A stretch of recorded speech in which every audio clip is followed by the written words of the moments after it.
The night was long. Peter had returned to what he knew, fishing. The others followed. Together, they worked the Sea of Galilee through the dark hours, casting their nets again and again. But the nets remained empty. They had already seen him twice. Once in a locked room where fear turned to awe. Then again when he stood among them and Thomas fell to his knees in reverence. As dawn broke over the water, a voice called from the shoreline, "Friends, have you any fish?" They didn't recognize him.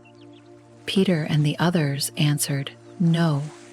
Then the man on the shore said, "Cast your net on the right side of the boat, and you will find some." They obeyed, and suddenly the net was full, so heavy they could hardly haul it in. John turned to Peter and whispered, "It is the Lord." Without hesitation, Peter wrapped his outer garment around him and dove into the water, swimming to shore. The others followed, towing the net behind the boat. When they arrived, they saw a fire of burning coals with fish laid on it and bread. Jesus said, "Come and have breakfast." None of them dared ask who he was. They knew. He took the bread and gave it to them, and did the same with the fish. After they had eaten, Jesus turned to Peter. "Simon, son of Jonah, do you love me more than these?" Peter replied, "Yes, Lord, you know that I love you." Jesus said, "Feed my lambs." Again Jesus asked, "Simon, son of Jonah, do you love me?" Peter answered, "Yes, Lord, you know that I love you." Jesus said, "Take care of my sheep." A third time, Jesus asked, "Simon, son of Jonah, do you love me?" Peter was grieved that Jesus asked him a third time. He said, "Lord, you know all things. You know that I love you." Jesus said, "Feed my sheep."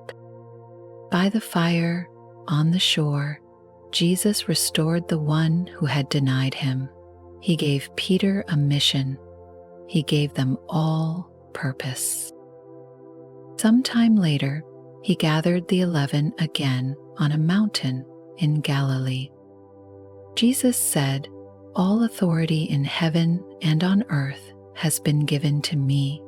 Go, therefore, and make disciples of all nations, baptizing them in the name of the Father and of the Son and of the Holy Spirit, and teaching them to obey everything I have commanded you. And surely I am with you always, to the very end of the age." Then, near Bethany, on the Mount of Olives, Jesus led them one last time. He lifted his hands to bless them. He said, "You will receive power when the Holy Spirit comes upon you, and you will be my witnesses in Jerusalem, in all Judea and Samaria, and to the ends of the earth." As he was speaking, he was taken up before their eyes, and a cloud hid him from their sight. They stood there, staring into the sky. 2 men in white appeared beside them and said, "Men of Galilee, why do you stand here looking into the sky? This same Jesus, who has been taken from you into heaven, will come back in the same way you saw him go."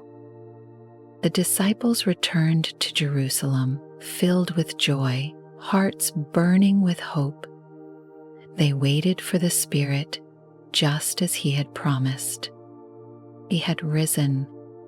He had walked with them, taught them, fed them, and forgiven them.